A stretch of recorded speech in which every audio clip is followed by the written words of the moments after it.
Su viuda lavó la sangre antes de llamar a la policía. Mientras el Pirulí agonizaba en el piso de su propia casa con 6 balas en el cuerpo, nadie marcó a emergencias.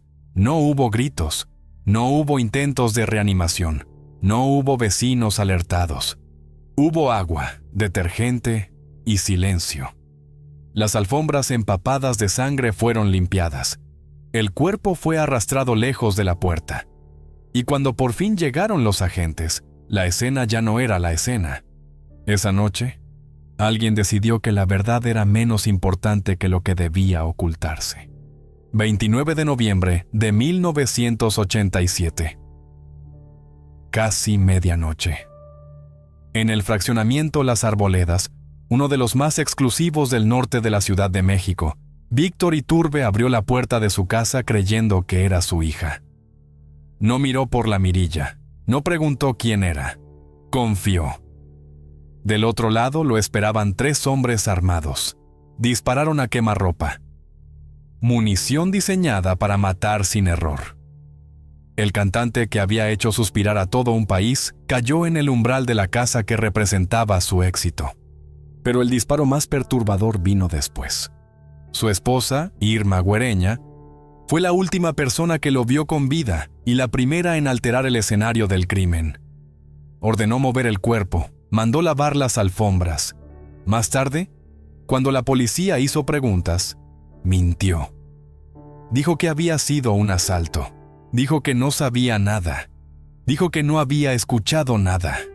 Y durante años repitió la misma versión, sin una sola grieta.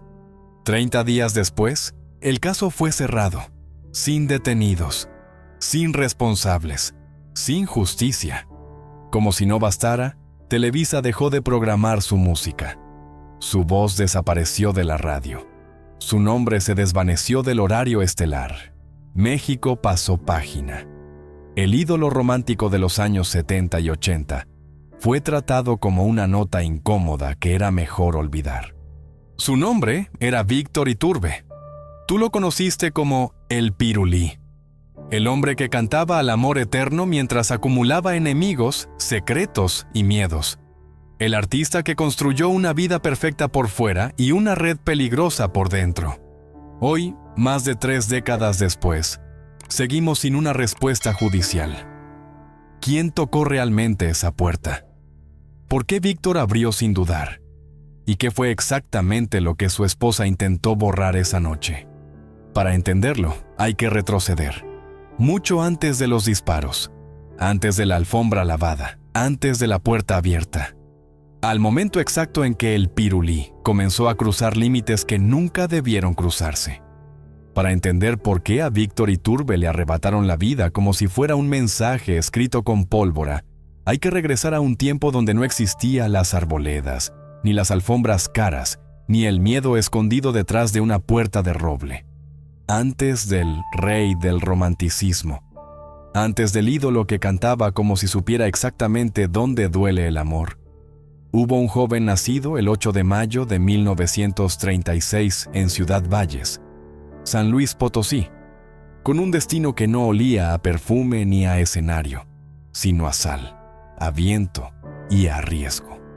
Porque su verdadera escuela no fue un conservatorio, fue el mar. Puerto Vallarta lo vio crecer con la piel marcada por el sol y el carácter moldeado por la incertidumbre de vivir cerca del agua. En los años 60, cuando Acapulco era el escaparate del lujo y la fantasía, Víctor no era el hombre del micrófono. Era un esquiador acuático, un animador sobre olas, un cuerpo suspendido entre la velocidad y la caída. En esa época la vida se le medía en segundos y equilibrio. Y para entretener a los ricos que lo miraban desde la orilla, a veces se vestía con un traje de payaso, exagerado, brillante, casi absurdo, como si la risa fuera parte del contrato. Ahí nació el apodo que después sonaría en radios de todo México, como si siempre hubiera existido. El Pirulí. No por una canción, no por un personaje inventado por la televisión, sino por una imagen ridícula y perfecta. Alto, demasiado alto para el promedio, 1,89, y entonces más delgado, casi puntiagudo dentro del disfraz. La gente gritaba que parecía un pirulí, ese dulce con forma de cono que se te queda pegado en la memoria de niño. Más tarde, Irma, su esposa, lo contaría como una anécdota simple. Pero ese nombre era una máscara, dulce por fuera, inofensivo, y por dentro, un hombre que llevaba el peligro como costumbre. El giro más cruel es que su carrera como cantante no nació del sueño, sino de un accidente. Un golpe serio mientras practicaba, una lesión en la espalda que lo obligó a detener el cuerpo justo cuando él creía que la vida era movimiento. El tipo de herida que te deja solo en una habitación, mirando el techo, negociando con el dolor. Y en esa quietud forzada, apareció la guitarra como un salvavidas. No para presumir técnica, sino para respirar. La música empezó como medicina, como una forma de transformar la rabia y el miedo en algo que sonara suave. Por eso su voz no necesitaba gritar. Era una voz que se acercaba, que susurraba, que parecía confesarte un secreto sin levantar la mirada. Cuando la década de los 70 abrió sus puertas, Víctor ya no era el payaso del mar. Era la fantasía romántica de un país entero. Boleros, baladas, letras que hablaban de mentiras, de amores prohibidos, de heridas que se vuelven costumbre. Verónica, miénteme, soy lo prohibido. No eran solo éxitos, eran avisos. México lo miraba como el Latin Lover, de bigote impecable, traje perfecto y pecho de hombre seguro. Y en un ecosistema donde la televisión podía coronarte o borrarte, él llegó a los altares de la fama con apariciones en el programa más poderoso del espectáculo, siempre en domingo, frente a millones que creían conocerlo. Pero esa cima tenía un precio que no se pagaba con aplausos. Para sostener el reino, él necesitaba construir una imagen más grande que su pasado. Una casa como símbolo, una familia como escudo, un barrio como declaración de victoria. Las Arboledas no era solo una dirección elegante al norte de la Ciudad de México. Era un mensaje silencioso que decía: ya no soy el muchacho que se cae en el agua, ya no soy el disfraz ridículo, ahora soy intocable. Y esa obsesión por verse perfecto, por vivir perfecto, por proteger la fachada perfecta, fue sembrando una fragilidad peligrosa. Porque un hombre puede aguantar el dolor físico de una lesión. Lo que no siempre soporta es el terror de que el mundo descubra que su castillo está hecho de vidrio. Y ahí aparece la contradicción que lo persiguió hasta la última noche. En el escenario cantaba fidelidad eterna, pero en la vida real empezó a moverse cerca de zonas donde la lealtad no se canta, se exige.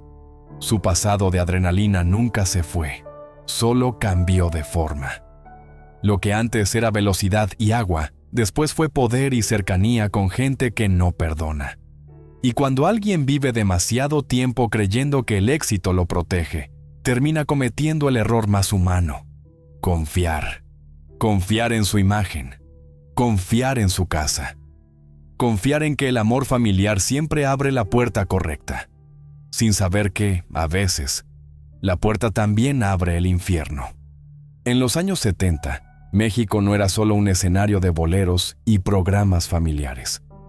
Era un país donde la risa equivocada podía convertirse en expediente, donde la fama era un micrófono encendido frente a oídos invisibles. Y Víctor Iturbe, el hombre al que llamaban el pirulí, aprendió demasiado pronto que una voz popular no siempre es una voz libre. En los clubes nocturnos, entre aplausos y copas, él no se limitaba a cantar. Se atrevía a jugar con el poder, a imitar, a burlarse, a convertir a los intocables en caricatura por unos segundos. Y eso, en aquel México, no era valentía romántica, era provocación, era dejar huellas en un piso donde nadie quiere dejar huellas. Porque mientras el público reía, había otros tomando nota, reportes, vigilancia, grabaciones de una época en la que la Dirección Federal de Seguridad funcionaba como sombra pegada a los artistas que se volvían demasiado grandes, demasiado influyentes o demasiado imprudentes. Él se acostumbró a caminar al borde del abismo sin caerse, y cuando alguien se acostumbra a eso, termina creyendo que el abismo es parte del paisaje, que nunca muerde. Ahí nace una de las claves de esta historia. El Pirulí no era solo un cantante romántico, también era un hombre que aprendió a desafiar la tensión del país como si fuera parte del show. Pero el veneno real no siempre venía del gobierno.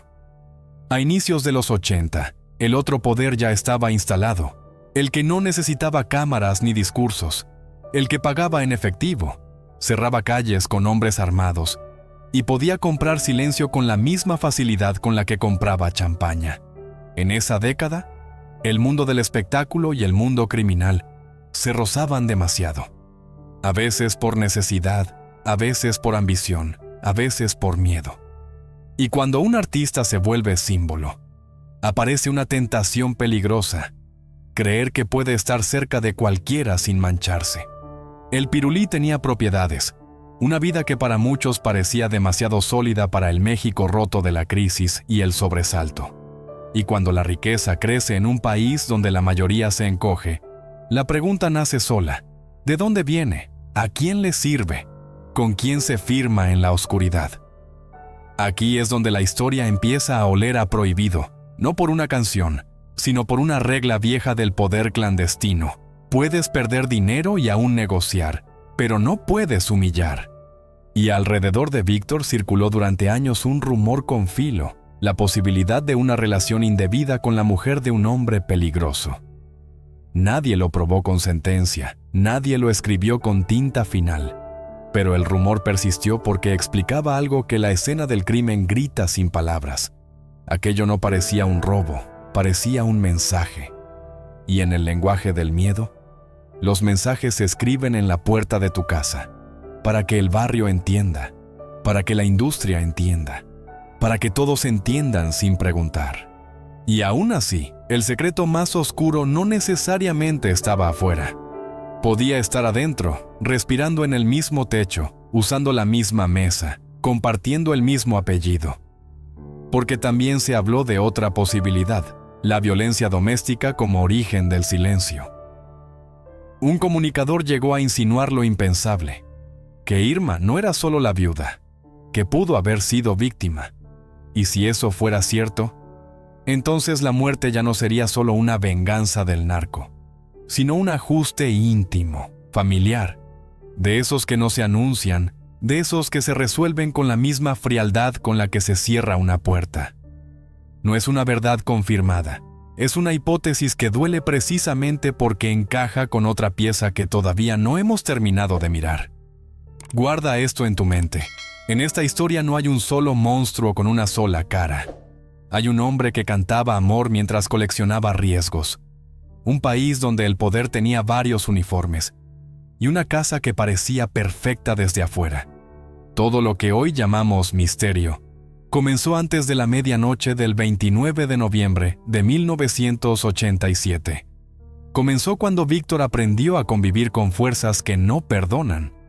Comenzó cuando creyó que el aplauso podía funcionar como escudo. Y por eso, cuando llegó el momento de abrir esa puerta, tal vez él no abrió solo por su hija. Abrió porque llevaba años abriendo puertas equivocadas sin pagar el precio. La tarde del 29 de noviembre de 1987 debió ocurrir en otra ciudad. Víctor Iturbe tenía un compromiso en Tijuana, un escenario lejos de su sala, lejos de las arboledas, lejos de esa puerta que esa noche iba a convertirse en un umbral definitivo. Pero el show se canceló a última hora y ese detalle, tan pequeño para un artista acostumbrado a cambios de agenda, era gigantesco para alguien que lo estaba siguiendo. Porque no se mata así a un hombre por casualidad. Se mata así cuando alguien sabe exactamente dónde está, cuándo está y quién lo va a obligar a levantarse del sillón. En la casa, todo parecía una postal de normalidad. Entre las 8 y las 9 de la noche, la familia cenó. Jugaron dominó. Hablaron de lo cotidiano como si el mundo no tuviera dientes. Irma se fue a dormir temprano. El hijo, Víctor Manuel, subió a su cuarto.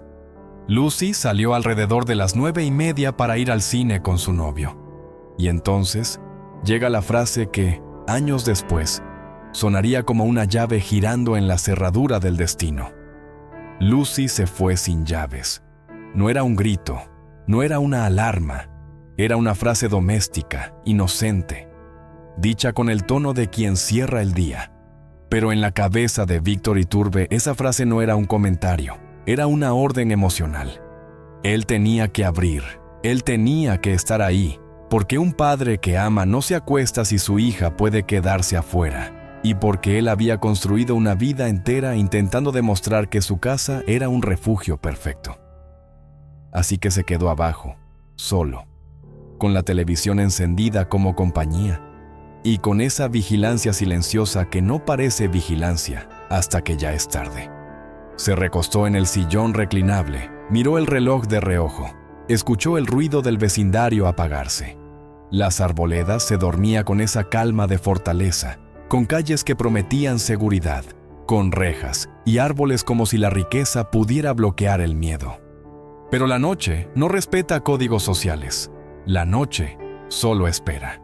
A las 11:45 la casa estaba casi inmóvil, y a las 11:55 llegó el sonido que parte una vida en dos. El timbre no sonó como suena un visitante educado. Sonó con prisa, con insistencia, como si del otro lado hubiese alguien que no estaba pidiendo permiso. Víctor se levantó con ese fastidio suave de papá desvelado y dijo lo que diría cualquier hombre convencido de que la puerta es suya y la noche también. Voy, no hace falta tocar tantas veces. Ya oí. No miró por la mirilla, no calculó, no dudó, porque su mente ya tenía una imagen, Lucy de regreso. Y eso es lo que vuelve esta escena insoportable. No fue solo una ejecución, fue una trampa que usó el amor como palanca. Cuando la puerta se abrió, lo que entró no fue su hija. Fueron 3 hombres. No hubo negociación. No hubo intento real de robo. Hubo una decisión ya tomada en otro lugar. Un arma corta de 9 milímetros, 6 disparos, a corta distancia. Una forma de actuar que no busca confundir, busca terminar. En segundos, la celebridad se convirtió en silencio y el hogar se volvió escenario. Lo que hace que todo sea aún más revelador es lo que no ocurrió. Nadie cruzó la puerta para buscar joyas, dinero o aparatos. Nadie revolvió cajones. Nadie improvisó. El objetivo no era entrar. El objetivo era que él saliera, que estuviera en el marco perfecto, en el lugar exacto, en la línea limpia donde el mensaje quedara claro y el escape fuera rápido. Y ahí está la firma del crimen, porque un asalto deja desorden, una ejecución deja precisión, un asalto teme testigos, una ejecución confía en la impunidad. Si te dicen que fue un robo, la escena misma lo contradice. Si te dicen que fue azar, la cronología lo destruye. El show cancelado, la frase de las llaves, el timbre insistente, la ausencia de saqueo, la rapidez. Todo suena a alguien que llegó a cobrar una deuda que no se paga con dinero. Esa noche, la puerta principal no fue solo madera y cerrojo. Fue una frontera entre 2 Méxicos, el del artista querido en televisión y el del poder oscuro que no aparece en cámaras. Y lo más inquietante es que el misterio real no empieza con los disparos, empieza justo después, cuando la casa, en lugar de congelarse como escena, comenzó a moverse como si alguien estuviera tratando de borrar algo antes de que llegara la verdad. Después de los disparos, cuando el eco de las balas todavía flotaba en la sala como un animal invisible, ocurrió lo que convirtió este crimen en algo más que una ejecución. Ocurrió el silencio organizado. La sangre seguía tibia en el piso cuando Irma Güereña, la esposa de Víctor Iturbe, apareció en la escena. No hubo gritos desgarrados, no hubo histeria, no hubo llamadas desesperadas pidiendo auxilio. Hubo órdenes, hubo control. Hubo una decisión tomada en segundos que cambiaría para siempre el rumbo de la investigación. El cuerpo de El Pirulí yacía en el umbral, justo donde había caído al recibir los 6 disparos. Esa posición era clave. Ahí estaban las respuestas que la policía nunca tendría. El ángulo de las balas, la distancia exacta, la dirección del ataque, Todo eso desapareció cuando el cuerpo fue movido. No para intentar salvarlo, no para llevarlo al hospital. Fue arrastrado hacia el interior de la casa, rompiendo la lógica básica de cualquier reacción humana ante un ser querido agonizando. Luego vino el gesto que congeló a más de un investigador con los años. Las alfombras ensangrentadas fueron lavadas, no al día siguiente, no después del levantamiento del cadáver. Esa misma noche, agua sobre sangre, detergente sobre evidencia. El piso de mármol quedó limpio, casi pulcro, como si la prioridad no fuera entender qué había pasado, sino borrar que algo hubiera pasado ahí. Cuando finalmente llegó la policía, la escena ya estaba mutilada. El crimen había sido intervenido por manos que no llevaban guantes ni placas. En los reportes quedó asentado que el lugar no correspondía con un asalto común. No faltaban objetos de valor. No había señales de forcejeo prolongado. Todo indicaba una ejecución directa. Pero al mismo tiempo, faltaba la escena real, la que pudo haber hablado. Irma declaró que había sido un robo. Repitió esa versión una y otra vez. Que Víctor abrió la puerta y los delincuentes dispararon. Que ella no vio nada más. Que no sabía quiénes eran. Pero su comportamiento no encajaba con sus palabras. Porque si crees que fue un robo, ¿por qué mover el cuerpo? ¿Por qué limpiar la sangre? ¿Por qué alterar cada rastro que podía ayudar a encontrar a los culpables? Los investigadores nunca lograron probar una participación directa de ella en el crimen. No hubo llamadas interceptadas, no hubo testigos que la señalaran coordinando el ataque. Legalmente, Irma quedó limpia. Pero en los márgenes del expediente quedó algo peor que una acusación formal. La sospecha permanente. La idea de que sabía más de lo que dijo, de que entendía exactamente qué tipo de hombres habían tocado esa puerta y qué consecuencias podía tener hablar de más. En los meses siguientes, su comportamiento reforzó esa sensación.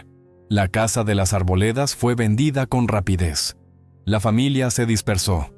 No hubo insistencia pública en reabrir el caso. No hubo conferencias de prensa exigiendo justicia. No hubo campañas mediáticas. Hubo retiro, distancia, un repliegue silencioso que contrastaba brutalmente con la magnitud del crimen.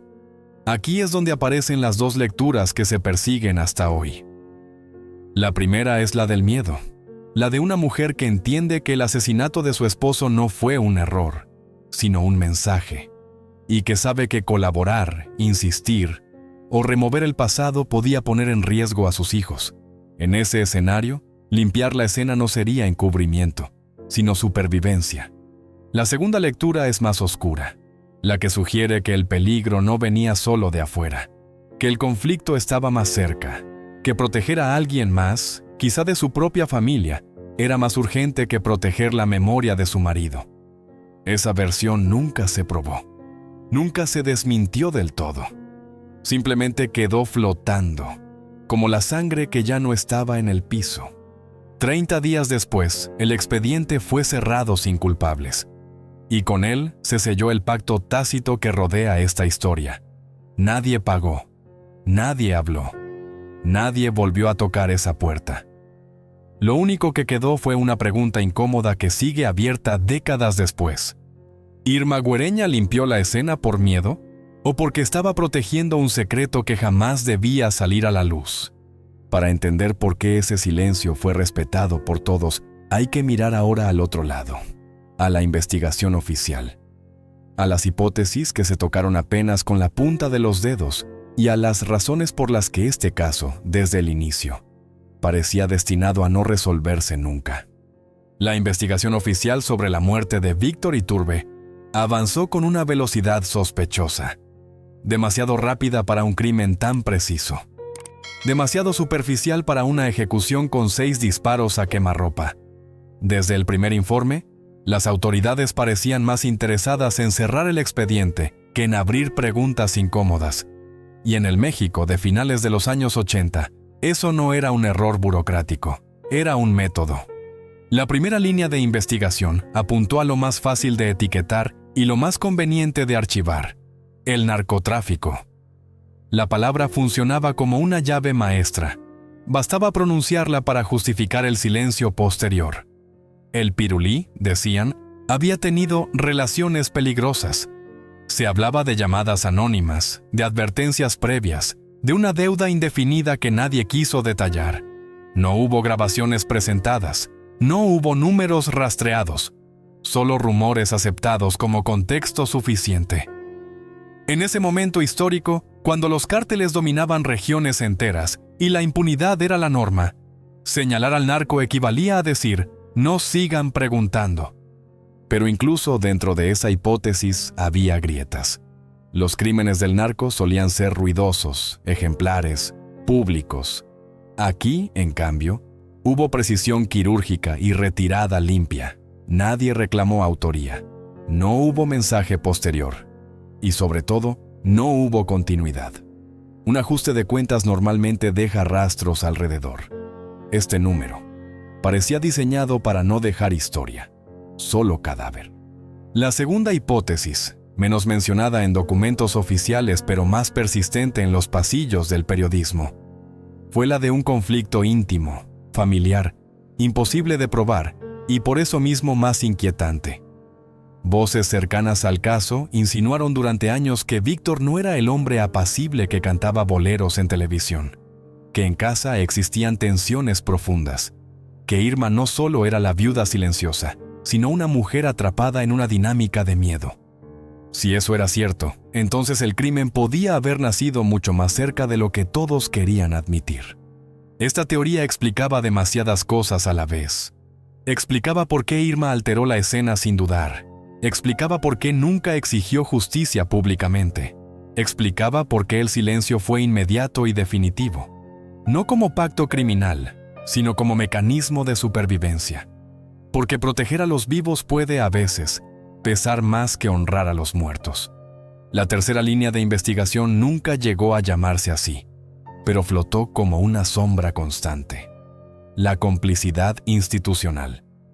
En 1987, México vivía una relación perversa entre poder, espectáculo y crimen organizado. Las figuras públicas eran útiles, pero también prescindibles. Si Víctor había cruzado líneas invisibles, si había incomodado a alguien con más poder del que se ve en un escenario, la solución no era escandalosa, era silenciosa. Y la investigación en ese contexto no buscaba culpables, buscaba estabilidad. Por eso el expediente se volvió delgado tan rápido. Por eso no hubo reconstrucción formal del crimen. Por eso no se preservaron pruebas clave. Por eso nadie cuestionó seriamente la limpieza del lugar. El sistema funcionó como estaba diseñado, para no saber. A los 30 días, el caso fue cerrado. Sin detenidos, sin órdenes de aprehensión, sin responsables. El nombre de Víctor Iturbe quedó archivado junto a cientos de otros casos donde la verdad no convenía. Y con el archivo cerrado, llegó el segundo borrado. Su música comenzó a desaparecer de ciertos espacios. No fue una prohibición oficial, fue algo más sutil.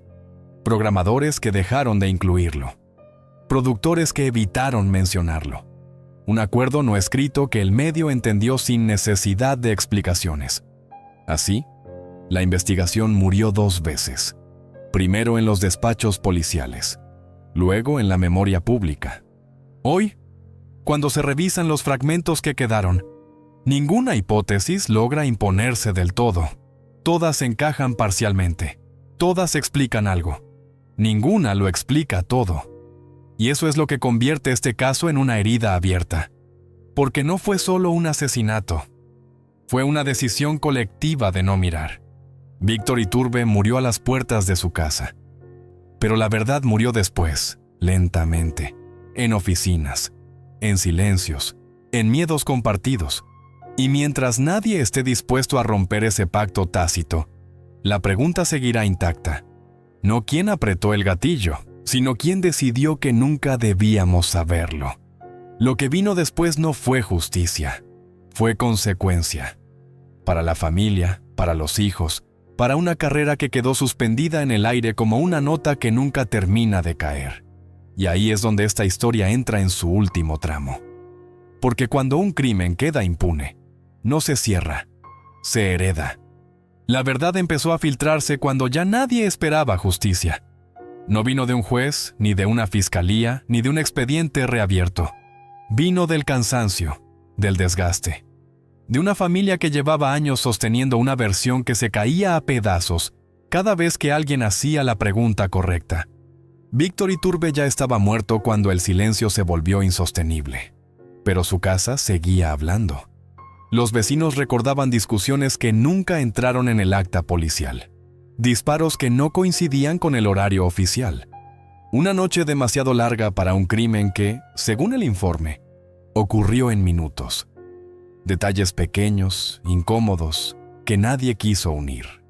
La viuda había dicho que él llegó herido, luego que el ataque ocurrió dentro, después que no escuchó nada. Cada versión era distinta. Cada entrevista corregía a la anterior. Y aún así, el caso seguía cerrado. Cerrado porque cerrarlo era más cómodo que abrir una herida que alcanzaba demasiado lejos. El Pirulí no era solo un cantante romántico. En los años finales de su carrera, su nombre circulaba en ambientes donde la música era apenas un pretexto. Contratos verbales, presentaciones privadas, fiestas donde no había cámaras, pero sí testigos armados. Víctor entró a un mundo que no perdona errores ni despedidas, y quiso salir. Esa es la parte que casi nadie cuenta. Los últimos meses antes de su muerte, Iturbe hablaba de retirarse, de vender, de mudarse, de empezar de nuevo lejos de Guadalajara. Lo dijo a amigos cercanos, lo dijo a músicos, incluso lo dijo en casa. Y en ese entorno, querer irse no era un deseo, era una amenaza. La noche del asesinato no fue caótica, fue fría, metódica. No hubo forcejeo, no hubo gritos de auxilio. 6 disparos certeros, demasiado precisos para un arrebato doméstico, demasiado limpios para un robo improvisado. El cuerpo fue movido, la escena fue alterada y la sangre, lavada con una calma que solo tiene quien sabe que nadie va a preguntar demasiado. 30 días después, la radio dejó de sonar con su voz. No fue un accidente, no fue casualidad. Fue una orden no escrita pero perfectamente entendida. El Pirulí desapareció del aire como si nunca hubiera existido. Sin homenajes, sin especiales, sin duelo público. El mensaje era claro. Aquí no pasó nada. Pero sí pasó. Pasó que un hombre quiso salir vivo de un mundo que solo acepta finales silenciosos. Pasó que una familia eligió protegerse antes que buscar justicia. Pasó que la industria prefirió borrar a un muerto antes que incomodar a los vivos. Hoy, décadas después, el expediente sigue igual. Sin culpables, sin responsables, sin verdad oficial, pero la historia ya no pertenece a los archivos, pertenece a las grietas, a las contradicciones, a los silencios demasiado largos. El Pirulí cantó al amor como si fuera eterno. Murió entendiendo que no lo era. Y mientras su voz sigue sonando en grabaciones antiguas, su final permanece suspendido en una pregunta que nadie quiso responder a tiempo. Porque en este país, a veces, el crimen perfecto no es el que no deja pruebas. Es el que deja demasiado miedo para ser contado. El expediente quedó cerrado, pero la historia no. Pasaron los años y el nombre de Víctor Iturbe siguió flotando en el aire como una melodía inconclusa. No hubo juicio, no hubo responsables. No hubo una versión definitiva que explicara por qué un hombre con 6 balas en el cuerpo terminó convertido en un problema administrativo que había que archivar rápido. En México, el tiempo no siempre aclara las cosas. A veces solo las entierra mejor. La casa fue vendida. Los muebles cambiaron de dueño. La alfombra que alguna vez absorbió sangre dejó de existir. El sillón jamás regresó del río. La escena desapareció, pero las contradicciones no. Cada aniversario, algún reportero volvía a hacer la misma pregunta y recibía la misma respuesta aprendida de memoria. Nada nuevo, nada que ver, nada que investigar. La viuda siguió con su vida lejos de los reflectores. Nunca volvió a hablar como aquella noche. Nunca explicó por qué limpió antes de llamar, Nunca aclaró por qué el cuerpo se movió. Nunca respondió por qué la versión cambió tantas veces. Guardó silencio. Un silencio tan denso que terminó convirtiéndose en la única declaración constante del caso. Mientras tanto, la música del pirulí dejó de sonar. No fue un olvido natural, fue una desaparición programada. Las estaciones entendieron el mensaje sin necesidad de recibirlo por escrito. Programar a Víctor Iturbe era incomodar a alguien. Y en ese ecosistema, incomodar es un lujo que casi nadie se permite. Así, su voz romántica quedó atrapada en vinilos viejos y recuerdos privados. Los fans envejecieron. Algunos murieron sin saber qué pasó realmente. Otros contaron la historia a medias, con miedo, con cuidado, bajando la voz cuando llegaban al final. Porque todos sabían lo mismo, que la verdad no siempre se mata con balas. A veces se mata con acuerdos.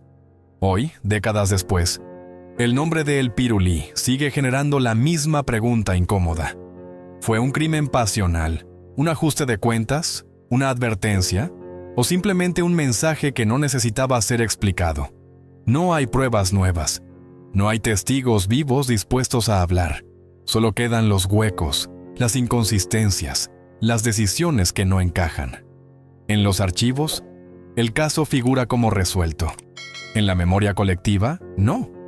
Cada vez que alguien vuelve a escuchar una de sus canciones, hay algo que no cierra. Un final abrupto, una nota cortada, como si la historia se hubiera detenido a mitad del compás. El pirulí cantó al amor, a la alegría, a la nostalgia. Murió rodeado de silencio.